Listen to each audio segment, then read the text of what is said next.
Good evening, welcome back. We will have a short prayer as Walt will join us to start our last session, which will be on intermittent fasting, juicing, and weight loss. Shall we bow our heads for prayer? Father in heaven, we thank you so much for giving us your remedies, a remedy for anything that ails us, Lord.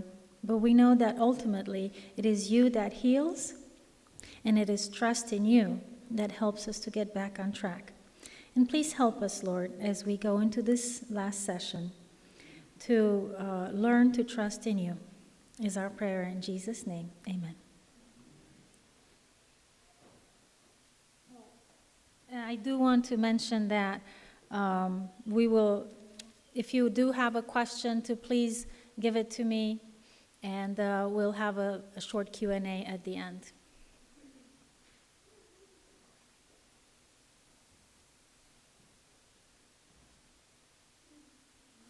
So we're doing, am I on? Yes. Okay, so we're doing juicing and the intermittent fasting. So in juicing, it's fabulous. It really is. When you juice, it's in the blood within, they tell us within 15 to 20 minutes. And people say, well, Walt, you need fiber. Well, it's true. There's times we need fiber. Fiber is important for us. But from a therapeutic standpoint, juicing is amazing because it allows the digestive system to rest. The vital force that you spend on juicing, on digesting food, that net that you have extra, it will go to healing. I like vegetable juice, and you can put a little apple with it. If you're doing therapeutic, I don't want to use a lot of fruit because it has a lot of fructose. And even though, who knows Dr. M? Dr. M is the one who taught me juicing. And then Dr. Arcilla, I then continued learning from him. But M at first was just into vegetable juice, but M now tells me that he does fruit juice, even in cancer. But I just don't understand it yet. I haven't had an opportunity to just sit down and talk with him on that issue. But juicing, I would encourage you to learn, if you don't know on juicing, is to watch the documentary out of Australia. They got a weird sense of humor. It's called Fat, Sick, and Nearly Dead. Watch movie 1. Do not watch movie 2. It's a waste of your time. Movie 2, it's got some good stuff in it, but his theory is that once you get to the stage here in nutrition where you're finished fixing the car, and now you go to the maintenance stage, he doesn't understand moderation in the good stuff and abstinence in the bad stuff. He says, you want shrimp? Eat shrimp. If you want lobster, eat lobster. Just do whatever you want to in moderation. And then, when you then have problems again, no problem, come back and we can do a program called Reboot. Well, that's a revenue generator there. And so the body's, it's eating this nasty. I used to have these patients that would come in out of the Philippines. They were wealthy, very wealthy. They would come usually about once every 6 months. And they would do a reboot with us. And we would do a full program with them, cleansing and juicing and all this stuff. And I said, why do you keep coming back? Well, when we go home, we eat the octopus, we eat this, we eat that, and we just don't feel good, and we need to come back and just clean out again. And I said, just stop eating the octopus and that other nasty stuff. But we like it. And so that's movie 2. Kind of philosophy. And I like the philosophy of, I don't believe in moderation in all things. And I figured that out when we had our first son, and I'm thinking, well, okay, how do we handle the house and whatever, and moderation in cocaine? Nope. Moderation in alcohol? Nope. Total abstinence in the bad stuff. And then moderation in the good stuff. So movie 1 is really good. It will show you how to juice. Joe uses a little more fruit than I would, but if you're not real sick, then that's not a problem. If you have an immune issue, it's better to be more on the vegetable side. Let me give you some recipes of what we use. And you can go to our website, themustardseed.us, themustardseed.us, and then you can go over to education, and then you can click on handouts, and there's about a page and a half of recipes that folks will use, and there's all kinds you can use. You don't have to use it. But that gives you a jump start. But let me share with you what we use in the deli. We do 4 different types of juice. Our most popular juice is the green juice. We'll put 4 leaves of normal sized kale about this long. 4 of those. If it's smaller, we might do 5. We'll do 2 handfuls of spinach. We'll put a half a bunch of parsley. You know how parsley comes in a bunch? We'll put half a bunch of parsley. We'll use, if it's short term, we'll do 3 stalks of celery. If it's long term, we'll do 4 stalks of celery. It's a minority, but every once in a while, not often, but it can happen that a person, their sodium can drop. So I called Danny Vera, and Danny Vera was very, very good at juicing. And I told Danny my problem, and he said, how much of the celery are you using? And I said, he said, how much of the celery are you using? And I said, 2 stalks. He said, go to 4, you won't have any more problems. And so the 3 times, they'll do 16 ounces 3 times a day. They'll put 4 stalks of celery in each time. If say we're going 60 days, we don't have any salt issues anymore. There's enough salt in the celery. If you're doing just a short term, 2 stalks is fine. You don't have to worry about the sodium. Then we'll do like 1/4 of a cucumber. We'll do 2 to 3 apples. We'll do a piece of ginger the size of your thumb, a half of a lemon, and if we have it, we'll do a piece of turmeric about this big. And then you adjust that based on 2 things. Even when we have the same, people want the same thing, we always test it because we're looking for a certain taste. And food changes taste. You know, you'll have one apple that's sweeter than another. You know, if you're eating a tomato. I had a really good tomato this morning. It was good. And I mean, that thing was this big, and I ate that whole thing for breakfast. Some tomatoes have a lot of taste, and some don't have as much. Well, it's in the food. And so you may have to add a little of this or take away a little of this. And then if you have a person says, yeah, I want heavy on the ginger, or no, I'm not a ginger girl, and so you just don't make as much ginger for her. And no, I want more lemon, I don't want as much lemon, so you adjust it based on that person's tongue. So that's the green drink. That's our most popular one, and that will make about 16 ounces. The next one that we do is called the orange drink. It's orange because of carrots, and we'll do 4 to 5 carrots based on the size. Thank you there. I got a very nice gift tonight of a glass, but I don't have water to put in it. So I appreciate that. So we'll do 4 to 5 carrots. We'll do the celery, 2 to 4 celery. Again, we'll do the 1/4 of a cucumber, 3 to 4 apples. If they're diabetic, we'll do Granny Smith apples. We'll do the ginger, the lemon, the turmeric if they want turmeric. And then we do a red drink, and that's the orange drink, but we just add about a half a beet.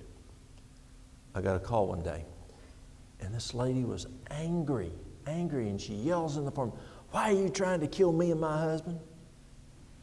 I said, "Pardon?" Again, "Why are you trying to kill me and my husband?" And I said, "What are you talking about?" She says, "You told us to go home and juice, and we're peeing and pooping blood."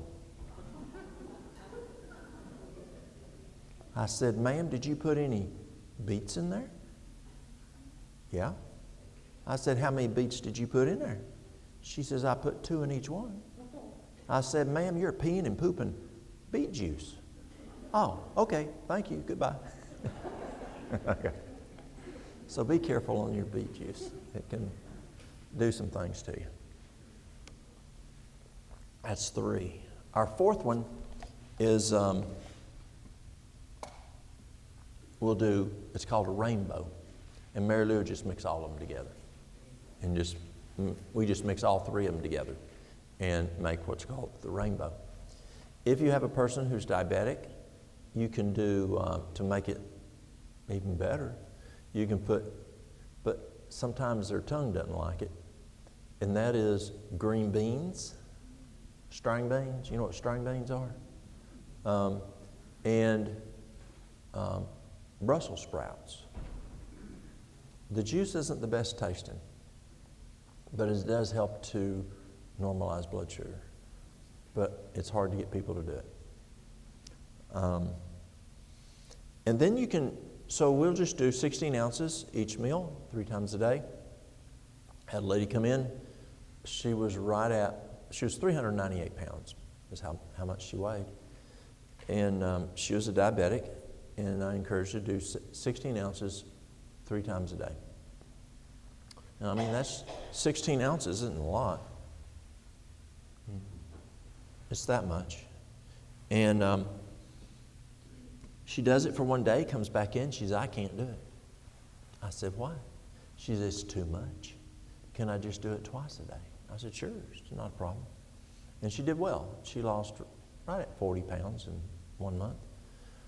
The larger the person is, the more they're going to lose at first. So that's not surprising. The smaller they are, the slower it is. And ladies, men do usually lose weight faster than y'all do. And I know ladies get upset at that. Their husband beats them, just losing weight faster than they do. And how long do you do it? You can do it for 7 days, 10 days, 21 days, 60 days. As I mentioned earlier, Duke does it for 70 days for cardiacs. And then there's juicing for cancer. And I like the program that Dr. M used, which was the Gershon program. And that's 8 ounces every hour on the hour for 12 hours. Now Gershon has increased it to 13 hours, and that's for cancer. Remember, you do not want to drink the juice.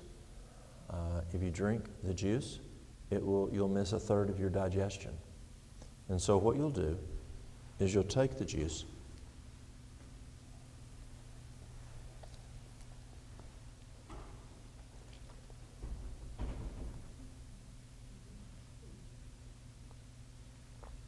when you chew, it pumps saliva into the mouth. That amylase, protease, and lipase, mostly amylase, needs to soak into that food just like regular when you're eating. When food goes to the first part of the stomach, that first part of digestion is dependent on that saliva enzymes. And if you don't chew it, then you miss that first part of the digestion in the first part of the stomach. It goes to the second part of the stomach and then in the small intestines, but you miss that first part. Unfortunately, and I just learned this in school last year, heirloom food. You all know the difference in heirloom and hybrid. We talked about heirloom. We talked a little bit about this the other night. But yes, you have heirloom will hybrid will uptake about 40% of the nutrients that an heirloom will pull up, according to the University of North Carolina Department of Agriculture. So you're only getting 40 cents on the dollar of what could be pulled up. But the other is what I did learn in the class is that hybrid food, as you know, it rots faster. It has a shorter shelf life. And in 1903, in America, they started using a pharmaceutical product to spray on it to give it a longer shelf life. Because when you're shipping from California to Tennessee, or if you're shipping from one of the countries in South America up here, you need a longer shelf life. You need to be able to be more durable.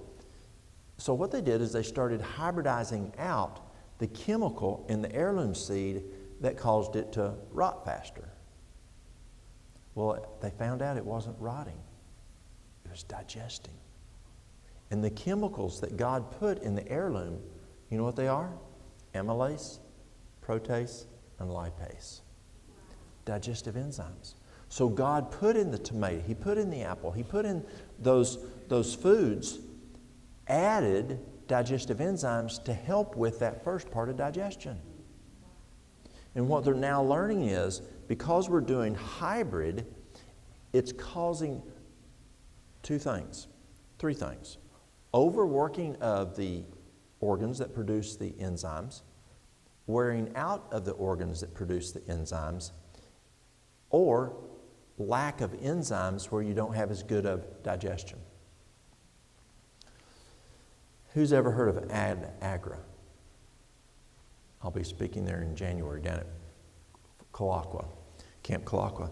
Well, we were in Nashville a number of years ago, and a physician friend and I were talking, and he said, Walt, what do you do for digestion issues, acid reflux and whatever? And I was telling him, he said, well, I use digestive enzymes. I said, I don't think we need it if we'll just eat, enough our fruits and our vegetables. It's got plenty of digestive enzymes in it. He goes, no, it doesn't. And well, we kept our own position.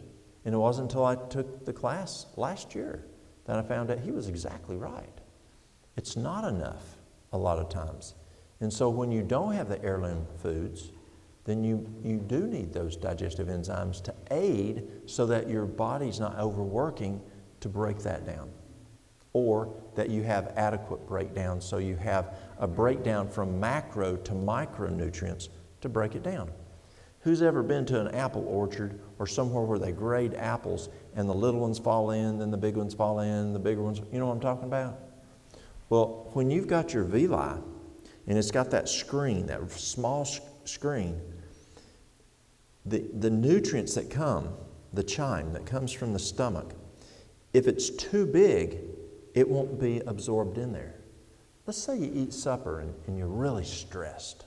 Or let's say it's breakfast and you're late to work, and so you gobble it down real quick and you're eating real stressed and you're late to work. Well, sometimes those nutrients, because when you're stressed, digestion shuts down and you don't do full digestion, and you may not break it from macro to micro small enough, and it just goes right out the feces, and you're not absorbing it into the villi. And we have case studies proving that. So you want to eat calm, and you want to break that food down small enough that it gets into those fine screens, those micro screens in the villi, which go in, it then gets into the blood. So the Gershon program, we would do, for cancer, we would do 8 ounces every waking, it was for 12 straight hours. Now Gershon does it for 13 hours. You want to chew the juice. Say 10, 15 chews and swallow it. Anytime you do a juice, apple juice, orange juice, don't even have to be juicing, just whatever you went down to the grocery store and got some. Grape juice, anything like that. You want to chew it.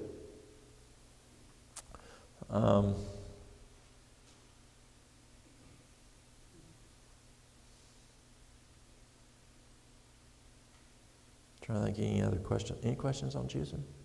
Yes. So this is without any food at all? It's just the juicing throughout the day? If you are doing a juice fast, yes, you're only doing juicing. Yes? Could you explain what you were saying about salt for the celery? Yes, celery has natural salt in it.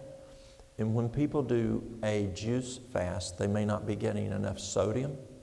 And even in the 2 stalks 3 times a day, I would find sometimes, it was rare, but I would find it, people would get low in sodium. And so they would go to the doctor and they check them and the sodium was low and they have to bring the sodium. But when I started doing 4 stalks 3 times a day, that problem has been gone now for, well, y'all know how long Danny's been dead. So it was obviously before Danny died. And so it's been several years. And I've had no problems. Yes, ma'am? That's a good question. Does it matter what kind of juicer you get? Dr. Schultz. Who knows of Dr. Schultz? Schultz has a lot of information. I wouldn't have him come here. He's got a dirty mouth. But Schultz has a lot of good information. Schultz says he says at least get a juicer. At least get a juicer. If it's better than no juicer. There's different kinds of juicers. You've got your centrifugal juicer. You've got your juicer like a Champion juicer. You've got which turns like this. It gets kind of hot. You've got your Green Star juicer, which uses twin gear, you've got your Omega, which can be a twin gear or a single gear. And then you can go up to like who's ever heard of the Angel juicer? Do you have one? Super Angel. Yes. You've got the Super Angel, which is twin gear, cold pressed. And then you can go to the Norwalk. Now, the difference. Any juicer is better than no juicer. But here's an example. They did a study on it. And the centrifugal one, like Joe used on the movie Fat, Sick, or Nearly Dead, like the Breville or the Jack LaLanne or whatever. And they measured in an 8-ounce container, on average, what was the magnesium. And I forgot what drink they used. And it was 5 milligrams of magnesium with the centrifugal. Then they did the Champion, and it was like 8 milligrams. They did the Green Star type with the twin gear. It was like 10 milligrams. And then they did yours and mine. That's the reason I went with the Angel juicer, because we do a lot of juicing and a lot of cancer folks. And so we changed from the Green Star to the Angel, and it's 80 milligrams. I mean, it jumped way up there. And it's a lot drier also. And so I was finding when I had my Champion, I was throwing it back over and over and over. Even my Green Star, sometimes I'd put it back in Gizmo. I never do it with my Angel, never. Angel's an excellent, it's out of South Korea. We've been using our Angel juicers for maybe 10 years. Yeah. Yes, ma'am. Now, when you use apples with green leaves, lemons and stuff like that, they say you shouldn't be using fruits and vegetables. Good question. Let me answer that. I was traveling with Dr. Agatha one time. We were speaking together. I don't remember where it was for sure. We were riding in the car together. And while we would ride together, I'd ask her questions. And I said, Dr. Agatha, now she's a teacher. She was a teacher. And I'd say, Dr. Agatha, mixing fruits and vegetables is a problem. Mrs. White talks about it. You talk about it being like a tornado, as she say. It's like a tornado in the digestive tract. But what about juicing? So her response to me was, why is it a tornado? Why is it a problem? Well, it's because the fruit digests first, and then by the time the fruit starts breaking down and your putrefaction and what all. She goes, right. How long does that process take? 2 to 5 hours. That's right. How long does the process take when you're juicing? 15 to 20 minutes. She says, is the fruit going to break down within 15, 20 minutes? I said, no. She says, you answered your question. It's not a problem. Isn't that a smart way to think about it? That's how I enjoyed her so much. She'd just break it down and let's look physiologically what's going on. So yes, juicing, mixing fruits and vegetables is not a problem because it's so short getting into the blood that you don't have that problem. I like that answer. Yes. Yes, ma'am. I know a person who is really strong on not juicing because he says that our stomach was not made to juice. Yes. I had a friend that he's a physician. I have a friend. He's a physician, and I was telling him that Juicing is very good. And he goes, I don't agree. He says, I never tell my patients to juice. It's unhealthy. I said, why? He said, because you miss a third of digestion. So I explained to him the chewing aspect and mixing the saliva with it. And he goes, now that makes sense. I'm okay with that. I mean, you could use that theory that they're using for a lot of stuff. Like, don't put it in the refrigerator because there wasn't refrigerators in the Garden of Eden. Don't can it because there wasn't canning in the Garden of Eden. But we do find good benefit. We really do. Who is it? Yes? You put garlic with your green juices? Yes. We use garlic in there a lot. Yes. Yes. When you put the half a lemon in, do you put it in the peel, the pulp, the seeds, everything? It depends if it's organic or not. If it's organic, I do. And we use organic. If it's not organic, I would not. If it's not organic, I would peel the carrots, and I would peel the cucumbers, and I would peel the apples. But because I use it's interesting, the state of Tennessee requires that when you sell produce, it's by law you have to identify the chemicals that are on the produce. Well, I don't have to worry about when the state comes in my store because everything's organic. And so there's no chemicals. So he doesn't have to do that process of verifying those chemicals. Any other juicing questions? Yes? When people say, well, I don't think it's good to juice because there's no fiber. Yes. So it's one of the complaints I get with juicing is when people juice for 60 days, I mean, they feel good. I mean, I have people in construction, I mean, people who work hard, and they're juicing. But the complaint I get, because they say they have much more energy in juicing, but the complaint I get is that when they go back to eating food, it hurts their stomach. They don't feel as good. So can they go back to juicing for the rest of their life? No. We need fiber. But it's a therapeutic juice fast. So it's therapeutic for a certain period of time. They need to go back to eating fiber. Now, what they'll do is I'll say, well, what if you do this? What if you add 2 items as you go to the Cornell diet, where you're eating that whole food plant-based diet? And where before, during the restoration program, you had an option of fasting, eating raw, eating the Duke diet, or eating, raw, juicing, fasting, juicing, raw, or Duke. That's the 4 options I give them. So when they go to the Cornell, I say, okay, so we could do fasting, raw, Duke, juicing, Cornell. So now they got all kinds of options, you know? And so they may want to juice a couple days during the week, and they usually do because they feel so much better juicing. Yes, ma'am? Could you juice and then 30 minutes later eat a meal? Yes. 4 or 6 hours later, juice, and then half an hour later eat a meal? Yes. Both the fiber and juice? You could? Yes. There's a question I had there. I mean, something about juicing. I'll think back. Any other questions? Maybe to come back to me. Yes. Yes, ma'am.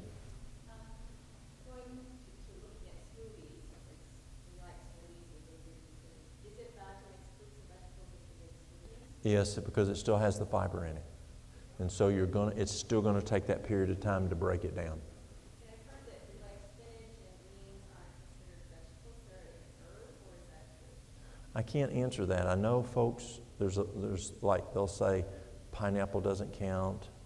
There's several different foods. That's when I was telling Magda this morning, I wish I had a PhD in biochemistry. I could answer those questions better. Yeah. So I don't know. Yeah. Yes? So if you don't have a juicer, can you buy commercial organic juicing things that? Absolutely. There's especially, well, you have 2 options. There are, when you live in, like here, you know, in town, if I don't know what your deli does here, but even though we don't have the deli open back yet because Mary Lou's not back up to where I want her, on Tuesdays, she makes juices. Last Tuesday, she worked all day making juices. And so one day a week, we juice. They may make juices here at your health food store for you. You can and you can order them. There's places that ship them to people. Another question that people have is, how long is my juice good for? Well, it depends on your juicer. With our juicer, it will last longer because we haven't broke down as much as, say, the Brevel. So we can get a longer shelf life.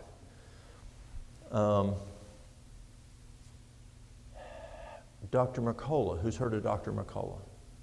McCullough says that you can, I'll show you my nice fancy new cup here that someone just gave me. So what you do is you take your mason jar and you fill it plumb to the top. Put your top on it, screw it on, and therefore there's no oxygen in there to oxidize, where you say filled it up to here. But what we find works the best. I have a good friend. She's a food scientist. She's a registered dietitian. She's a food scientist, extremely good. And I was telling her the problem that people wanted it to last longer, and she was doing juicing at the time before she got into what she does now. And she says, take your food saver. Do y'all know what a food saver is? It's that machine that sucks air out of a bag. And she said, take your food saver. Well, I better use this for an example. She said, take your food saver, and you can buy on Amazon a top, wide mouth top or a narrow mouth, a small mouth top.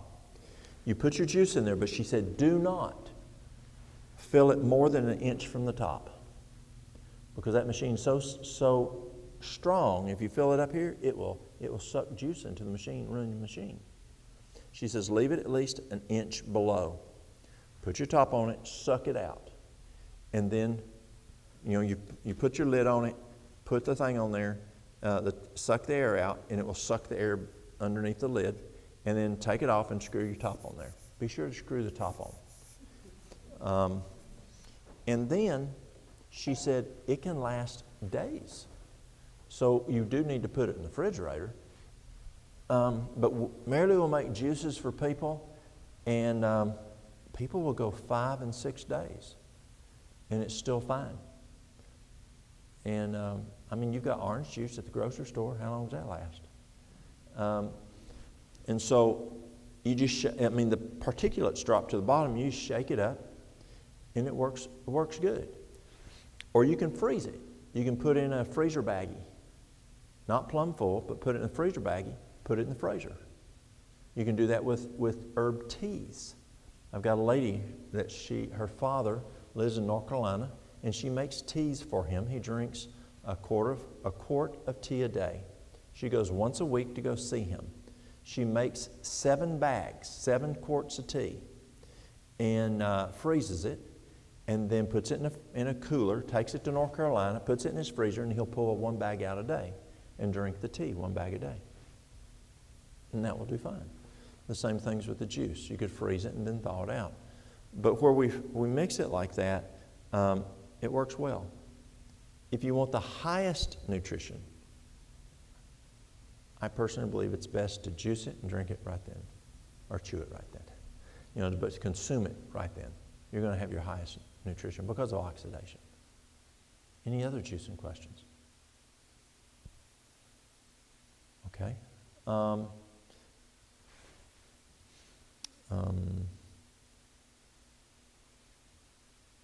Intermittent fasting. There's a craze on intermittent fasting. People are losing weight, but they could lose weight better. And what they're doing is they're eating the noon meal and the supper meal. They're skipping breakfast. But what's the problem with that? You need to eat within 2 hours of awaking, or it increases your risk of a heart attack by 150%. Pardon? Pardon? And you need energy. I got in an airplane Thursday morning in Knoxville. Pilot says, we don't like fuel here in Knoxville. We're not going to fill up the airplane. I flew to Denver. Pilot goes, okay, I'll put fuel in the airplane now. Are you going to get in that airplane? No. Your body needs fuel through the morning. Your body needs fuel through the afternoon. It doesn't need fuel to sleep. So, we would have done fine if we got fuel in Knoxville, got fuel in Dallas, and we could have landed and they could have fueled the next day, and they didn't need to fuel it, when we got into Spokane. The same thing is true for us. You need that glucose. You need that nutrition in the morning to get you through that morning. So skipping breakfast is not the best. It's better. Intermittent fasting is good, but just move the time to breakfast and dinner instead of dinner and supper. It's a lot healthier on you from the standpoint of cardiovascular disease. And if it's going to give you, if it increases your risk of a heart attack because of the platelets, do you think it could also increase your risk of a stroke? Yes. You don't want a stroke. You don't want a heart attack. Plus, you want that nutrients, as she just said, to get you through that morning. Yes? So, a lot of people eat a late supper, and they're not hungry in the morning, so they're not hungry in the morning, and they don't eat. I know for me, I don't eat a late supper. I have a feeling when I'm starting to get hungry in the morning, and they say you should eat within that hour. So I think that if people are used to eating late suppers, it might take them a few days of stopping that before they're actually going to feel that the hormones tell them you're hungry and you need to eat within the hour. One of the big problems with eating supper and going to bed within 2 to 4 hours is the food has a propensity to putrefy and ferment. You're not going to feel like eating breakfast because, you still got that rotten stuff in there. It's a terrible habit, and people just have to realize it's not doing them any good, and some people just don't ever get it. Just like this past week, Sunday, Monday, and Tuesday, the people in Rwanda did not eat anything. Sunday, Monday, and Tuesday. Wednesday morning, they ate breakfast, and they were ready to eat. If you don't feed them supper, they're going to be ready to eat breakfast. Well, in my own experience, I used to eat suppers. And in Eat the what? morning, I used to eat supper. Suppers. There you go. Okay. So in the morning, I was not hungry, and it took me more than a month of skipping the suppers until I felt hungry again in the morning. Everybody's different. It's not a cookie cutter when we were talking. What we were doing here today, it's not a cookie cutter. I was out at Danny's one time.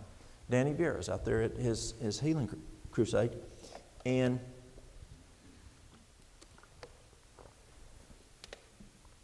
there's this doctor talking, and he's a little extreme. He had the money, but he didn't believe in eating leftovers. He didn't think it was healthy. So he threw it away. Well, his mother-in-law came to live with him from Europe. She had a fit. She had a duck fit. And that was a problem because she had the duck fit on the wife. And then the wife would have a duck fit on the husband. And he said, I had to protect himself. So he says, okay, what if I give it to the dogs, the leftovers? And the lady from Europe says, fine, I don't care, just don't throw it in the trash can. Okay, so he tried to feed it to dogs. Dogs would not eat it. He's a physician. He goes, okay, I'll put them dogs on 3 days MPO. Y'all ever been MPO for a procedure? Nothing by mouth? For 3 days. Come the 4th day, them dogs had no problems eating that food. And that's how he got them dogs starting to eat the food. Just like those people in Africa this week. They would not, if they had come in and started eating the Duke diet, we would have had complaints. And it actually happened with us when I was at the Lifestyle Center. We would, even just eating the Cornell diet, they were complaining. What we would eat here for dinner today, they would complain. They missed their steaks. They missed their hot dogs. They missed their, they were just complaining. And so I said, okay, we can take care of that. So we started fasting them. And then they were ready to eat, just like them folks in Rwanda. And so when you fast for supper, you'll be ready to eat in the morning. Now, it took you a month.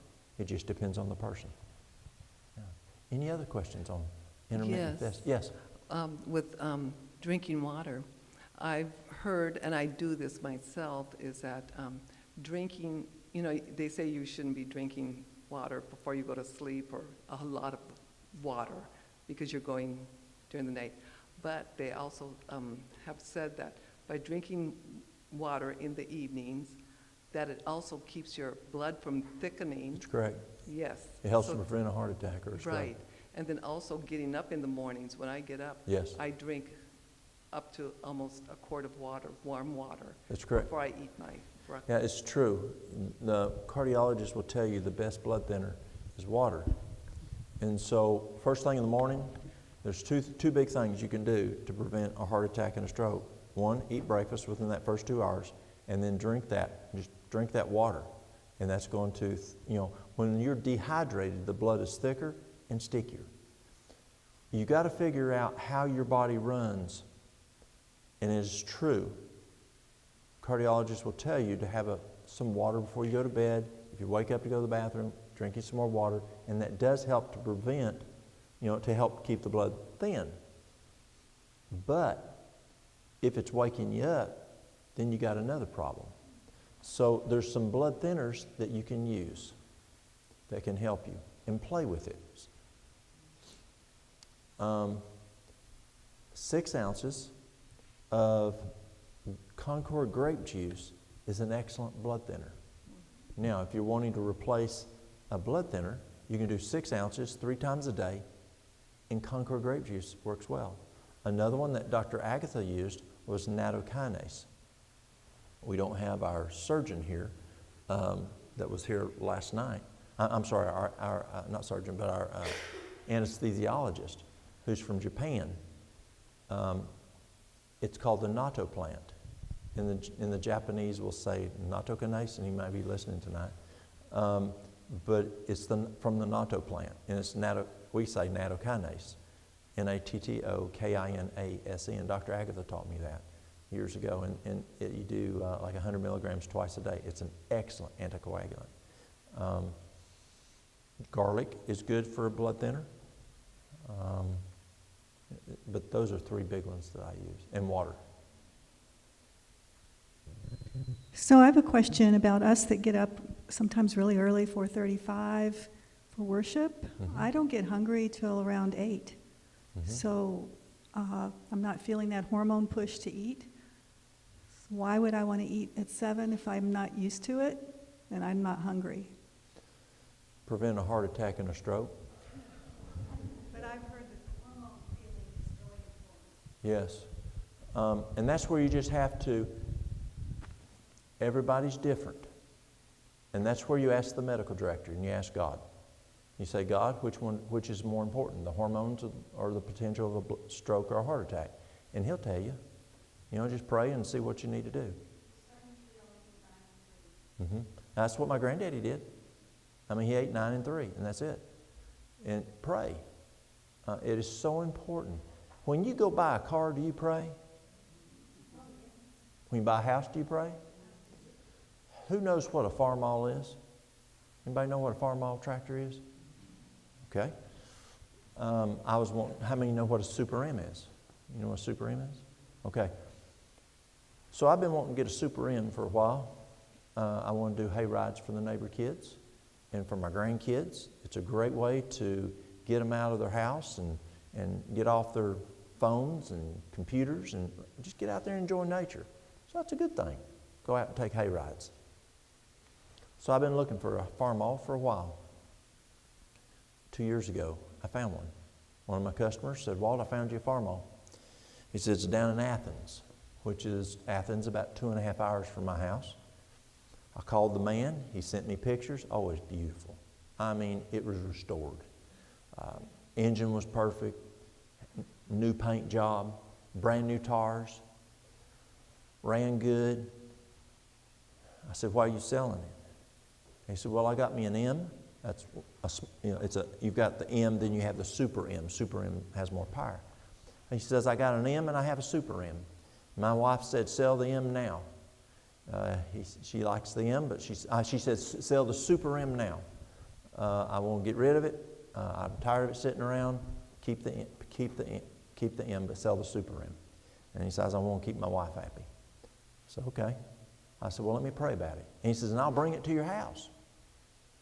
And the price that he wanted for it was the price that he paid for the tires. What a deal. I got free delivery, I got a free tractor, and all I had to pay for was the tires. I said, but let me pray about it. Well, sometimes we don't listen to God. And I prayed all week. I prayed a whole week. Every time I prayed, it was no. Okay? Well, I figured God might change his mind. And I thought, God, this is really good for the kids and for the neighbor kids. And I talk to him about it. You ever talk to God like that? I do. He wants us to be able to talk to him like that. Just talk to him about your problems and whatever, and your needs and wants. If you don't ask for it, you might not get it. And so every time it was no. Finally, at the end of 1 week, I said, okay, God. Called that man up. I said, sir, I do not know why. I said, but God said no. I just, you know what it was? It's just you feel like, nope, it's the wrong thing. You know what I'm talking about? Fortunately, the man lives in the South, in the Bible Belt. He said, sir, I understand. Thank you very much. Hung up. Look for somebody else to sell his tractor to. If we do it for our cars and our house, can we not do it for ourselves and our health? People say, well, how much do I need to take of this? Or how? Well, ask the medical director. He'll impress you what you need to do. And as I mentioned earlier today, sometimes science says something. Well, which we talked about earlier. And the doc was over there. I asked the doc, do you remember when vitamin D, they said don't go over 32. Oh, it's dangerous for vitamin D to be over 32. That's not true, but that's what we thought. I mean, in healthcare, look how many things have changed. Do you remember when we did CPR, change on 3 next time? Remember that years ago? I mean, CPR is constantly changing. Do you know that I used to teach CPR, and we had the old reels when I started CPR teaching. That's how long ago it's been. And they showed that years ago they would put a person on a drum and roll them back and forth for CPR. They put them on a horse, and they found that if the person was like this, it could get them to start, the heart to start working again. We don't do that anymore. Science changes. We just experienced something over the last 3 years, didn't we? Where science said one thing, and now we're finding out it might not be true. And so pray, ask the medical director what you need to do. Anything else on intermittent fasting? Yes? Sorry, it wasn't intermittent fasting, but you did mention the need for 8 to 9 hours of sleep. If you wake up in the middle of the night and you can't get back to sleep for an hour or two, does that count as part of the 8 to 9 hours, or can you extend it past to make up the missed hours? Well, it doesn't count as part of the sleep if you're laying there and awake. Right. Well, that's what I meant, though. Yes, so no, it doesn't count. But what's the other problem is it could be messing with your REM sleep. You want that REM sleep, and so if you wake up again or whatever. And so what you can do is, one, determine why you're waking up and see if you can figure out how not to wake up. Is it going to the bathroom? Well, maybe you need to adjust your fluid consumption prior to. Is it because you don't have this problem, but it could be a man having prostate problems? You don't have that problem. No. And so, he may be waking up 5 or 7 times a night. Well, we need to address that prostate, shrink that prostate down, and using the black seed oil and the oil and the you can tell my brain's starting to slow down. The black seed oil and the Podiarco, that's going to help shrink that prostate. Is it because you wake up and you can't fall asleep because you're worrying about the kids? You're worrying about your job. You're worrying about house payment. You're worrying, And so if you're worrying about stuff, what I find works for me is I'll take an ashwagandha. I'll take it before I go to sleep if I can't go to sleep. But if I wake up in the night and I'm thinking and I can't fall back asleep, I'll take an ashwagandha. If it's because I'm thinking and I can't go back to sleep because I'm thinking, then I'll take the ashwagandha. Or I might take my roller ball. I've got a roller ball of magnesium. It's a magnesium roller ball. It looks like a deodorant roller ball, and it has magnesium oil in it. Y'all would say oil.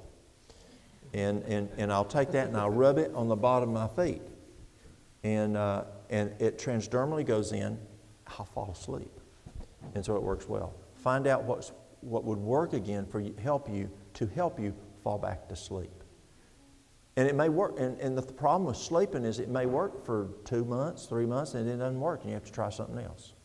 Yes, ma'am. Can you spell it for me? What's that? What you take? Oh, magnesium? Oh, that's what you said? Yes, and the second word was O-I-L. My wife is not from the South, and she says in the kitchen it's oil. I said it's my house, it's oil. What's that? Oh, ashwagandha. Oh boy, I can't spell. A-S-H-W-A-G-H-N-D-A. I don't know. Ashwagandha. Yes, ma'am. How long does it take before you go into REM sleep? Okay, so when you fall asleep, you're going to go into REM sleep. And I'm trying to think, does anybody remember how long REM lasts? How many hours it is? Is it 4 hours for REM? What? Okay, so 1.5, then another 1.5. Okay, thank you. I forgot that. So hour and a half, then you go another hour and a half to get that second REM. Anyone else? Yes.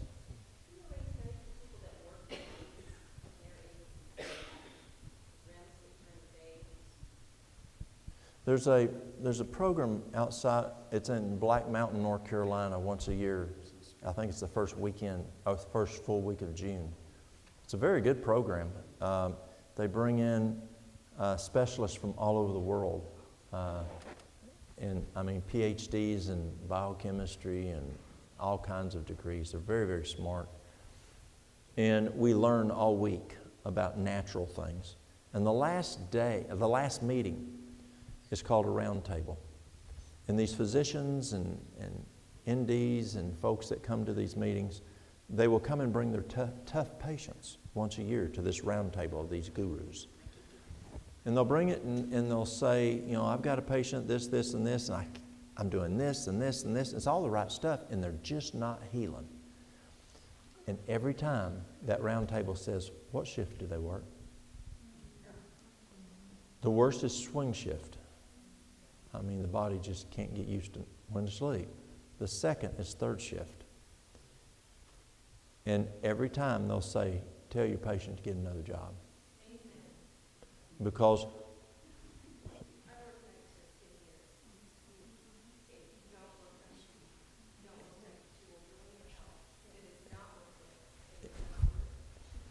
yeah. I had this fella come in, and he's from South Carolina, and a very successful man, country boy, has a very good job, built his own business, and he's got a nice cabin in Gatlinburg that he comes to. And he came into me one time because he was having some health issues. And I said, do you sleep? What's your sleep? He says, well, the kind of work I have, I'm on call 24 hours a day in my business. And sometimes I have to go out at night and work. Makes a lot of money, but he's not sleeping right. It wakes him up. And I asked him, I said, why does it get dark at night?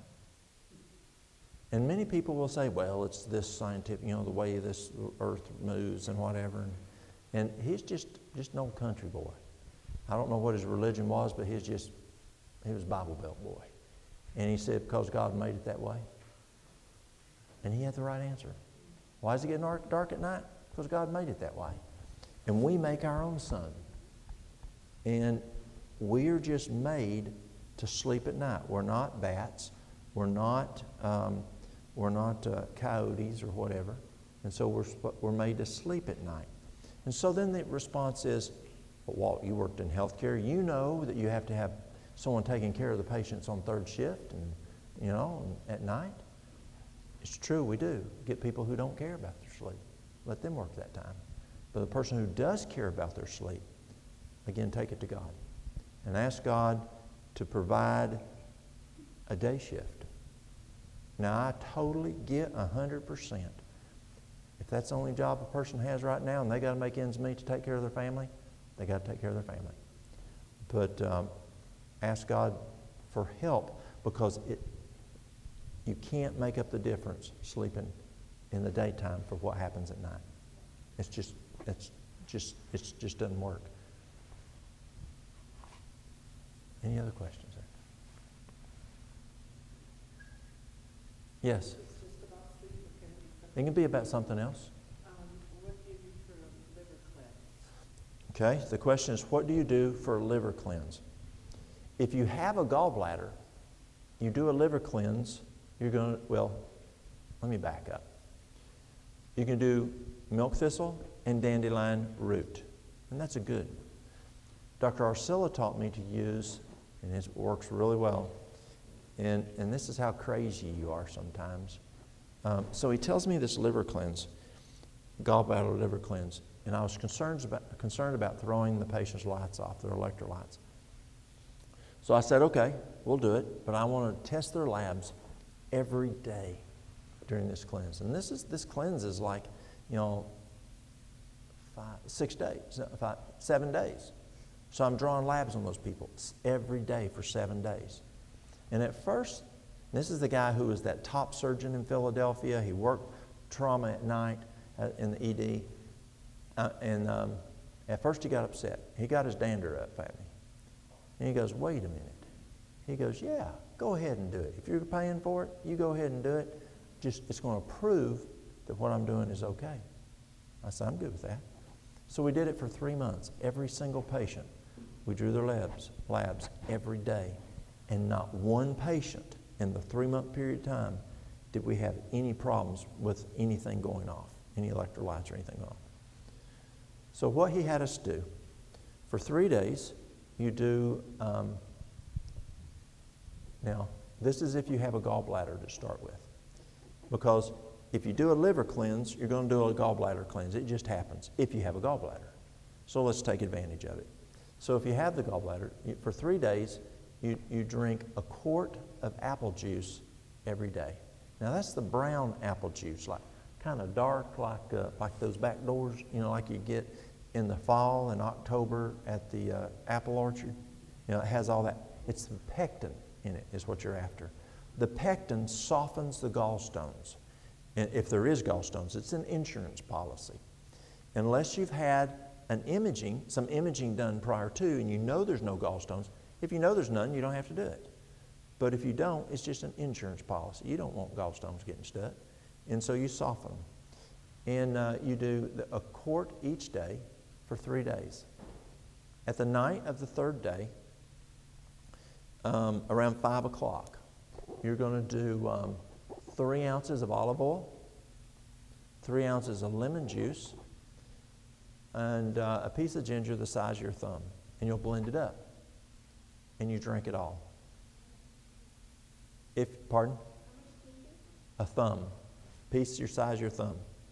Now, again, if you're not sure and you don't know the person, for an extra insurance policy, give them 30 drops of lobelia. Lobelia will dilate the bile duct. Extra insurance to make sure nothing gets stuck.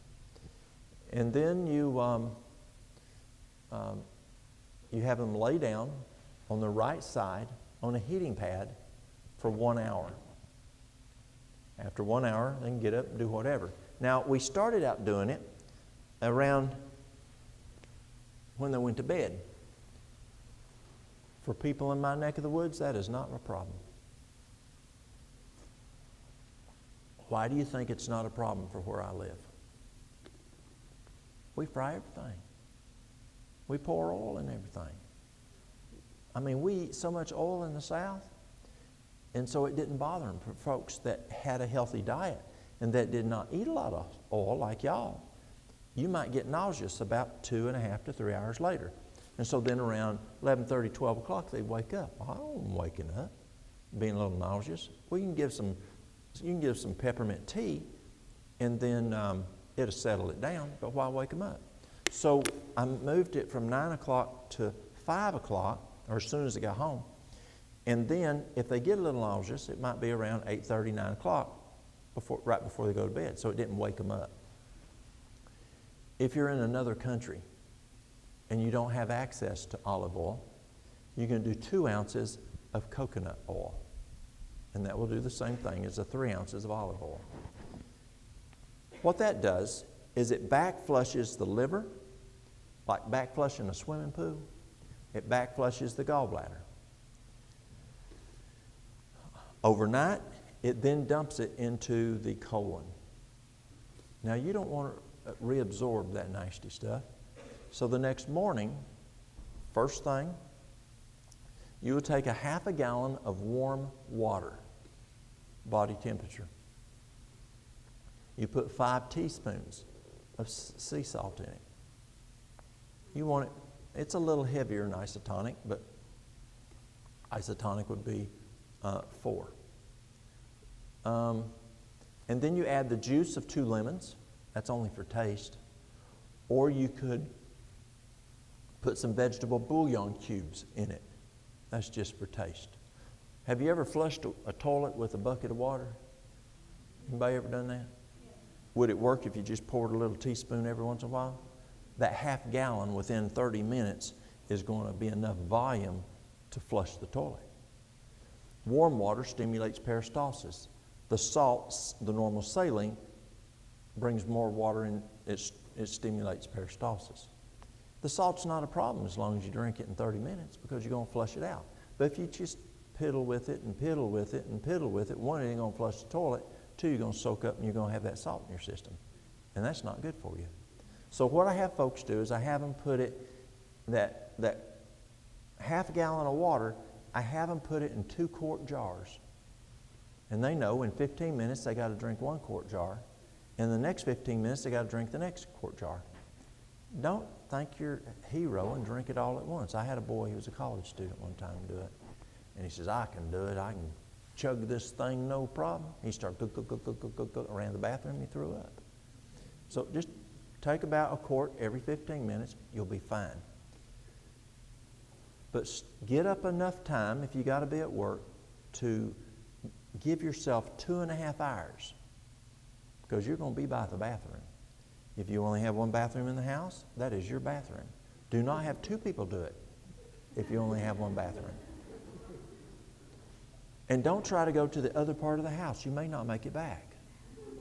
Have you ever done a colonoscopy and you drink the Go Lightly or drink the magnesium? This is what it does. I went to a friend's house a couple months ago, and I was over there. I was doing a class for him. He has a very nice shelter out back, and he does a lot of classes, health classes and spiritual classes. And he had me come over and teach a class on herbs. And I've been doing this to him for 19 years. And I've decided in front of all these people I'd just come clean. And I'd tell him. And I said, Joe, he's a gastroenterologist. I said, Joe, I need to tell you something, what I've been doing to you for the last 19 years. I said, for your patients that come to me that don't want to drink your Go Lightly or don't want to drink your, whatever stuff is, I have them do what I just told you. That water, salt water. And you've never noticed, have you? He goes, nope. And he says, I'd much rather them do what you just told me than drink that stuff I have out of the pharmacy. Isn't that cool? He never knew. It cleaned him out, clean as a whistle, and he had no problem looking inside doing the colonoscopy. Now, if you have suspected gallstones, here's what you do. Now, you may not have any interest in this, but I do. For our patients, we would take a wire hanger and stretch that wire hanger out square. You go to Walmart and get that stuff you stick under your wedding dresses, that crinoline stuff. A little bit bigger in the wire hanger, but not too much, because you don't want to dip too low. It could cause it to splash.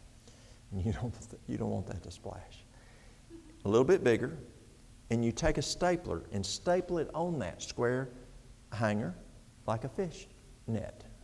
Put it on the toilet, put the seat down, get you a water pitcher, get you a pair of gloves, exam gloves, and get you a little cup, disposable cup.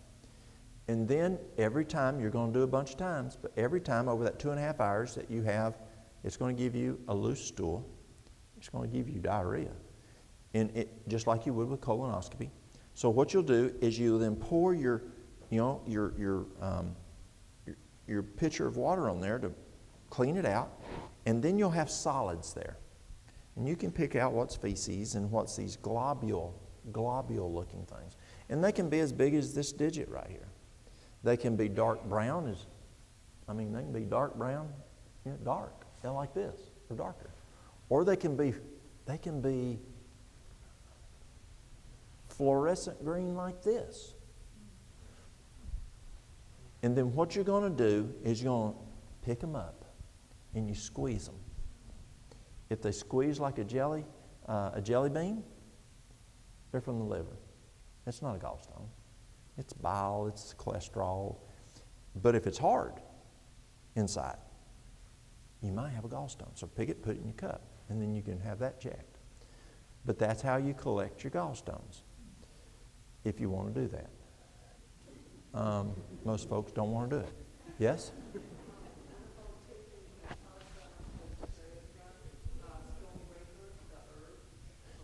So we'll come back to that. Yeah, we'll come back to that. So then you do that, and you do that for 5 days. Night, morning, night, morning, night, morning. What Dr. Arcilla would do is have the patients do it. Now, we juice them during this time, and he would have them do it until there was no fecal material. The liquid was not dark in color, and it didn't have an odor. You might go, Mary Lou went 11 days. She went more than 11. On the 11th day, Mary Lou had this nasty, nasty, nasty mud-looking stuff come out. And I had 2 physicians there, and both of them looked at it, and both had been used to doing this process. And their hypothesis was, and it was only a hypothesis, it was probably the sludge that came out of her liver from chemotherapy that she took for 1.5 years. Because they just said that's not normal stuff that's inside the colon. So that's how you do it. Now, if you don't have a gallbladder, you can skip the apple juice, you can skip the lobelia, and you can skip laying on your right side. And then that will just give you a liver cleanse. Now, the question is if you have gallstones. Well, I had a guy come in. He called me. He was over in Czech Republic. He was a psychologist. He had been speaking over there. He flew from Czech to England. And he was at the airport in England, and while he was waiting on layover, he got a gallbladder attack. They transported him to the hospital. He didn't. That's a different reimbursement system. It's all about money, y'all. And all they did was stabilize him, send him back to the airport to catch another airplane to get over across the ocean to go to University of Virginia as quick as possible because they didn't want to deal with him because of the reimbursement issue.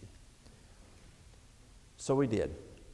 He goes to University of Virginia in Charlottesville at the hospital. They did imaging, and they said, "Doctor, your gallbladder's plumb full of gallstones. We need to take it now." And he said, "Well, let me get a second opinion." So before he left, he called me while he's still at University of Virginia. And he said, "Walt, can you help me with this?" I said, "Come on, let's try. Do you want to keep your gallbladder?" "Yes." "Okay, let's try it." So he came and we did this.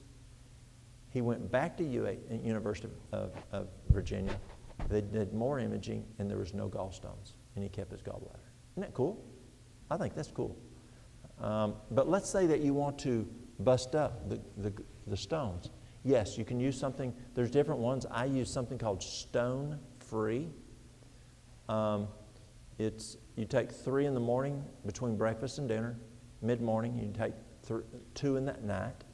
There's other companies out there do very similar. If you have a kidney stone, that works very well also, but I'll add 2 things to it. I add, depending on the acuity and on the person, how their constitution is, I'll do between 1/4 cup of hydrangea root to 1/2 cup and 1/4 cup to 1/2 cup of gravel root. The hydrangea root will bust up those stones and the gravel root will get rid of them. And so I use 4 things. Now, obviously, prayer is amongst all of these. Don't get confused here. But I'll do the stone free or stone breaker. I'll do the gravel root. I'll do the hydrangea root, and then force fluids with lemon juice. And it will get rid of kidney stones very quickly. It does. For the pain, there's a lot of pain with that, or can be, and I'll use far infrared and I'll use a light. You can use the sauna, but the sauna has 1,400 watts, but it's not direct. I want it within 11 inches. NIH says to put it 11 inches from the back off the kidney.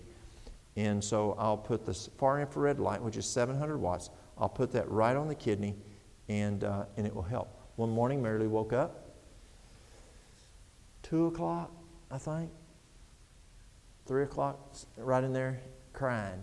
And she said, "Oh," it was 2 o'clock. She was crying. She says, "Oh, I'm hurting bad. I'm hurting bad. I think I have a kidney stone." I said, "Okay, what do you want to do?" She says, let me just lay here. I don't want to get up." At 3 o'clock, at 3 o'clock, an hour later, she wakes me up and she says, "Let's go to work." I says, "You can't work. You're in too much pain."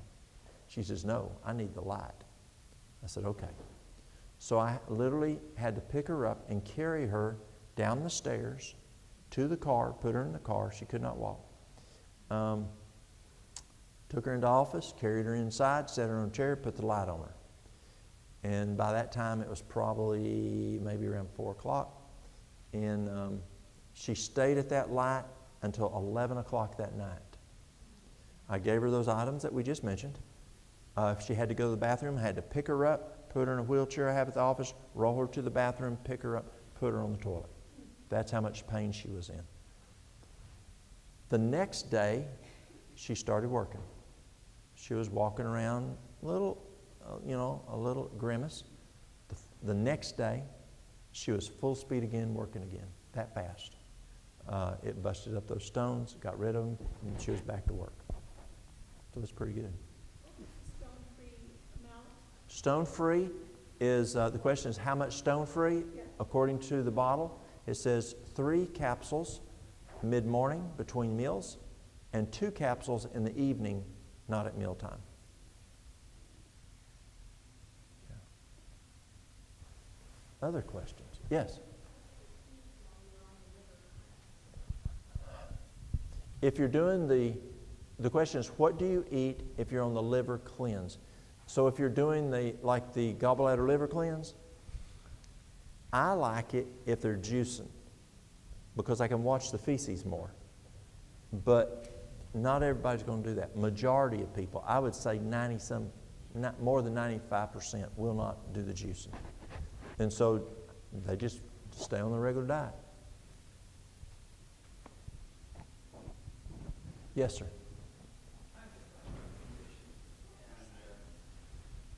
My extremities, in particular my hands, are extremely cold.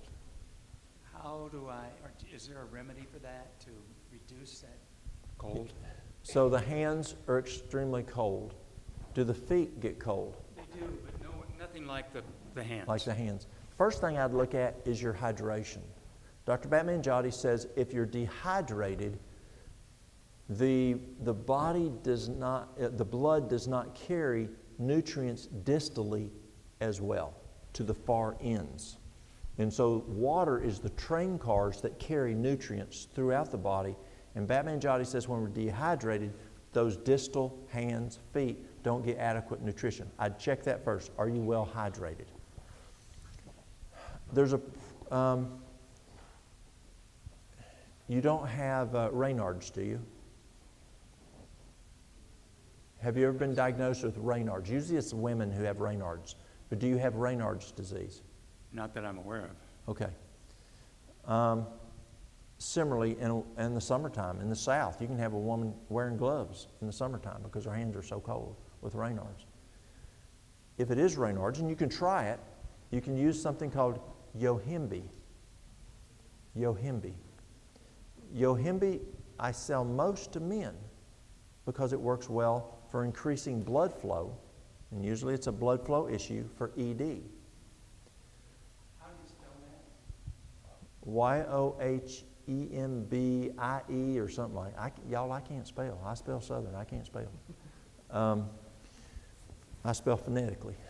But it's Yohimbe, and it could be a vasodilator and help. I would try first cayenne pepper. And you can take cayenne pepper, say a couple capsules several times a day. That increases circulation very, very well. If you were wearing gloves in the wintertime, you could make a cayenne poultice where you take a cloth or say a piece of t-shirt, an old white t-shirt, put you a little bit of is it mostly here or is it in your fingers too? It's the entire hand. Yeah. It's going to be hard unless you have mittens because of your fingers getting that in there. But you could at least do the palm, and you can put on that piece of white t-shirt, put you some, you can put some olive oil, sprinkle some, was that your cayenne pepper that I had the other night? Okay, Mary Lou may have sent that in. I didn't want to take your cayenne pepper. You sprinkle some cayenne pepper on that shirt, put it on your hand, put your gloves on, and so it's just doing here. That cayenne pepper can increase we do it for the feet, and it would work for the hands. There's a product called Healthy Feet and Nerves, but it also works for the hands. It's by Terry Naturally, and Healthy Feet and Nerves is guaranteed. If it doesn't work, you can take I'm sure your store has it right here in town. Go in there and get Healthy Feet and Nerves, 2 in the morning, 2 at night. The problem is it works it takes about 3 days, but it works quite well.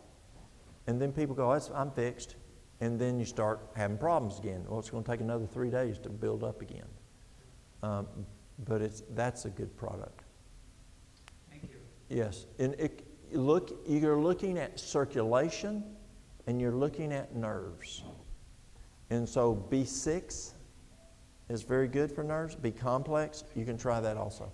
Yes. I've been dealing with neuropathy for 5 years now. What can I do? Where is it? On my feet. Okay. Another item that the man behind us may want to try. It's a new product that I'm using, but it's I don't even know the name of the company. It starts with an N, but they have a neuropathy cream, and it's working very well for neuropathy. And you can try it on your hands and see if it works, if those others don't work. I did not bring it with me. But for neuropathy, it's the same thing as what we talked with him. I would try straight out with neuropathy. I would try the Healthy Feet and Nerves. It works extremely well. You can try the cayenne pepper. You can try this cream, this neuropathy cream that there's a store up in Cincinnati, Ohio, that I'm good friends with, and they've been using it. They've just, and they said it works really good. And so I just got it. So I don't have personal experience with it yet, but just, call me and I can tell you the name of it. Yes? Can you ever get anyone off of thyroid medicine? Thyroid medicine. That's a lot harder. Do they still have the thyroid? Okay. If the thyroid's gone, it's gone. There's nothing you can do to fix it. But if you still have the thyroid, this is what you can try.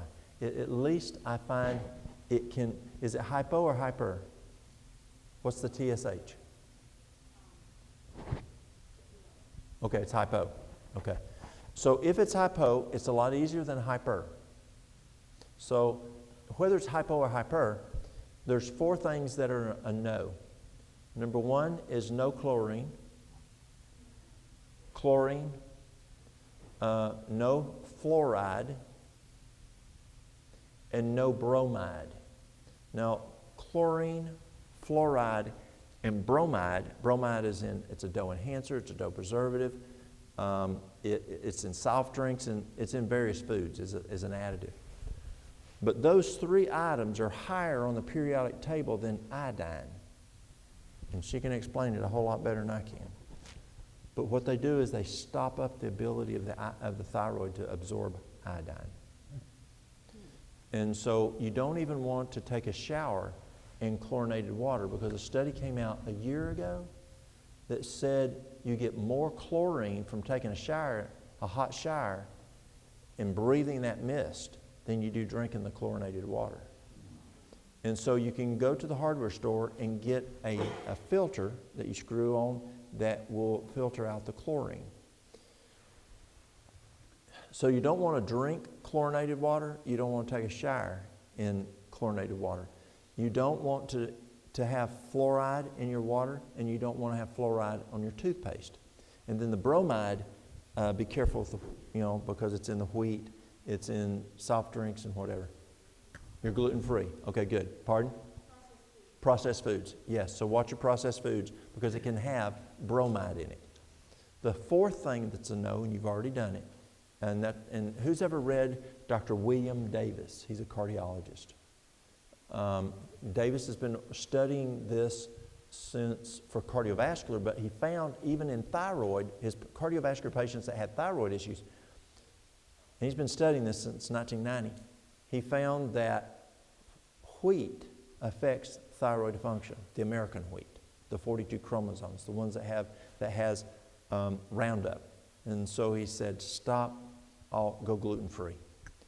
Those are the no's. These are the yeses. This is what you want to do. Number 1 is you need iodine. 12.5 to 25 milligrams of iodine. Some people do 50 milligrams of iodine. Now again, we're talking hypothyroidism. Now, the first 4 items are no's, are both for hyper and hypo. But now we're talking about hypo. For hypo, you want 12.5 to 25. And people will say, isn't that too much, 12.5? No. The average Japanese woman consumes 13.7 milligrams of iodine a day in her diet through sea vegetables. The average American woman consumes 0.125 milligrams a day. Where did this research come from? Breast cancer. They were trying to figure out why we're having so much breast cancer in America. What country does not have it? Japan doesn't have it. What are they doing different? And they're consuming this iodine. So when the American women start taking 12.5 milligrams of iodine a day, it significantly lowers the risk of breast cancer and tender breast syndrome. And GYNs have been using iodine for tender breast syndrome for many, many years. So number 1 is iodine. Number 2 is B2 and B3. Somewhere between 250 and 500 milligrams of B2, and a 500 milligrams and to 1,000 milligrams of B3. The B2 and B3 assist the thyroid in absorbing iodine. Number 3, you need zinc. Somewhere around 30, 40 milligrams of zinc. Men lose zinc more than women lose zinc. As we know through the last issue, over the last 3 years, people have been doing zinc. Be careful taking high doses of zinc because zinc lowers copper. And so if you're into that 40, 50 milligrams, you may want to take 3 to 5 milligrams of copper because you don't want to deplete your copper. The next one is selenium. Selenium, 200 to 400 micrograms, MCG. 200 to 400 micrograms of selenium, micrograms, MCG. The next one is L-tyrosine. And that's between 500 and 1,000 milligrams of L-tyrosine. That's an amino acid. The next thing on thyroid is you've got to address the adrenals, because blown adrenals significantly affect thyroid function, just like they do female hormones and other things. Stress blows the adrenals. Stress is the #1 diagnosis in America, and you can blow your adrenals with stress. Okay, you have Hashimoto's. Okay, we'll come back to Hashimoto's. This is just plain hypo. So what can you do for your adrenals? 1, manage stress so you don't keep messing with it. But to build your adrenals back, nettle tea is excellent for the adrenals. And there's a product called Adrena Sense, A-D-R-E-N-A, S-E-N-S-E, capital A, capital S, Adrena Sense. And it works very good. It has things like ashwagandha. It's like 4 or 5 herbs that really help to build the adrenals. Hashimoto's. Hashimoto, the best thing I have found for Hashimoto is a 60-day juice fast. It is the best thing I have found to pull the antibodies back down. Hyperthyroidism, that's a lot harder. Number 1, stop the 4. Be careful on the iodine. I got to thinking. Work with your doctor on that one, or a functional doctor like the doctor we had today. I just don't have that down, so I'll leave that to them. But if a person does have hyper, then they can still do those other, but just be careful on the iodine. You want Lugol solution? Yes, Lugol solution, which is potassium iodide and potassium iodine. 5% iodine, 10% iodine. Pardon? 5% iodine, 10% iodine. Thank you. See, we got the brainy here. Yes. So, which is better, liquid or pill? Dr. Fletch has found, unless the pill gives you problems, the liquid transdermally or PO, I don't know the difference. I know transdermally it has a potential to evaporate off. But I know PO by mouth, it lasts about an hour and a half, the effect. Where your tablets, especially like the Lugotab, which is you can use Lugotab, you can do Ioderol, you can do iThroid. Those are all 3 very good companies, and it's time released. And so it lasts about 12 and a half hours. Yes, ma'am. My son is a diabetic, and he has really severe neuropathy of his feet. I sent him some benfotiamine, 300 milligrams. It's a fat-soluble thiamine. I heard a doctor lecture on this for helping neuropathy. Yes. He took it for a week and noticed a significant improvement.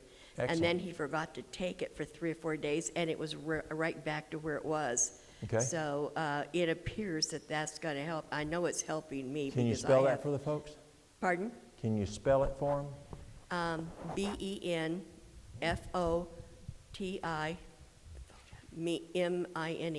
Benfotiamine. Benfotiamine. Okay, very good. How much? It's 300 milligrams. You Okay. take 1 a day. 1 a day. And I Benfotiamine? got it from Amazon. Okay, good. Let me write that down.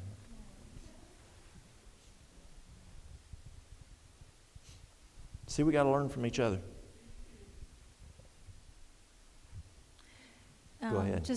Someone asked if you can address the weight loss.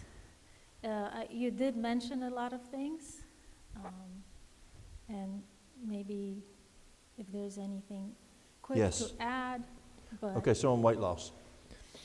There are 3 keys to weight loss. It's just like money. If you need more money, you have 3 options. You can get another job that pays more money, or you can get another job on top of the job you have. You've got to increase your revenue.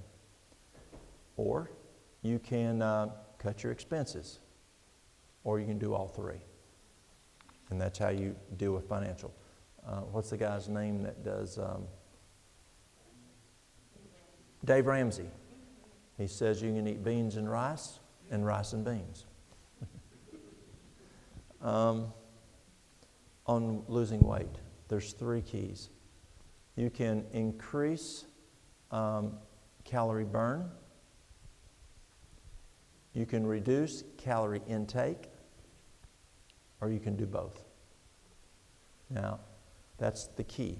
What's some extra things? 1, we know that people who are dehydrated are more prone for weight gain. We know that people who have sleep deprivation are more prone to weight gain. We know that if you eat after 3 o'clock, you're more prone to weight gain because of the metabolism. If you're stressed, stress can go either way. Either you can quit eating, or it makes you stress eat, manage the stress.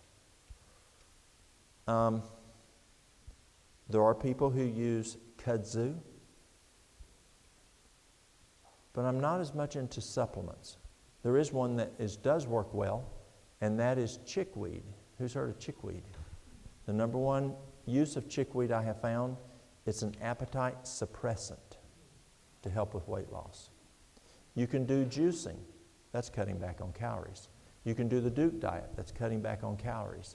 You can fast. That's cutting back on calories.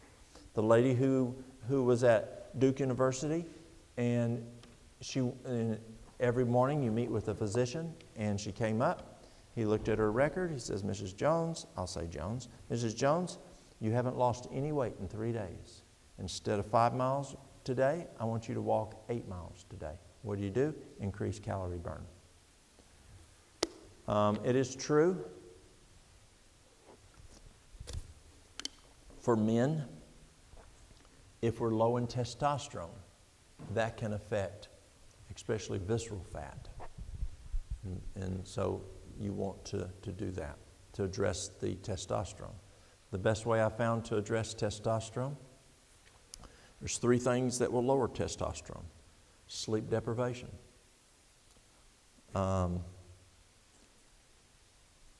alcohol. There's one more. I'll think of it in a minute. So wheat can affect it. So when the visceral fat increases, if you have visceral fat.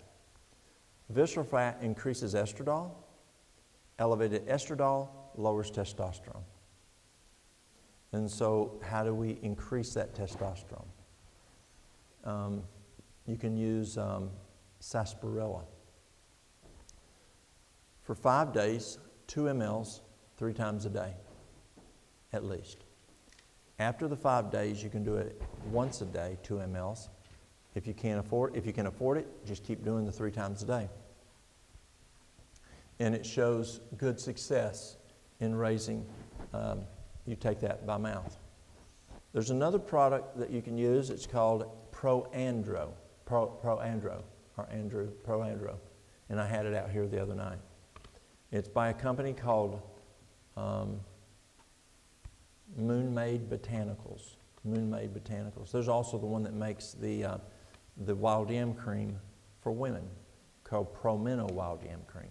And they make the Proandro for men. And Barbara O'Neill's using both of those by that company. She's using the wild yam cream for women. She's using the Proandro for men. And apply that, and that is helpful to increase testosterone.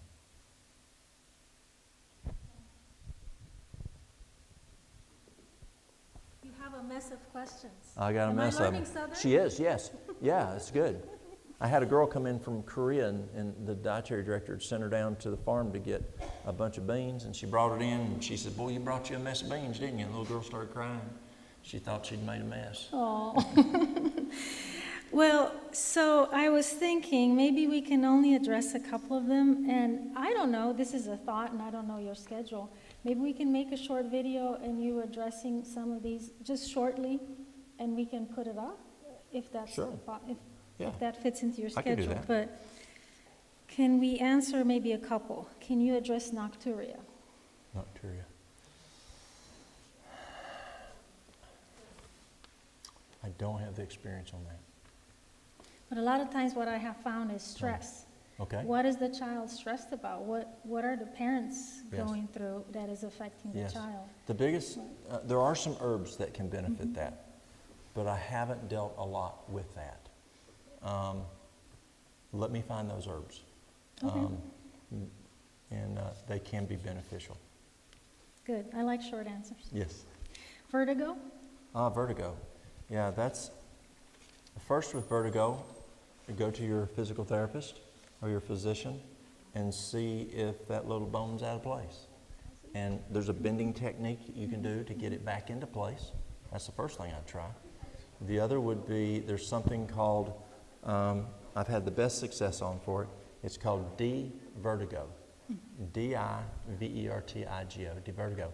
And it's maybe 4 or 5 essential oils. And you just put it behind your ears.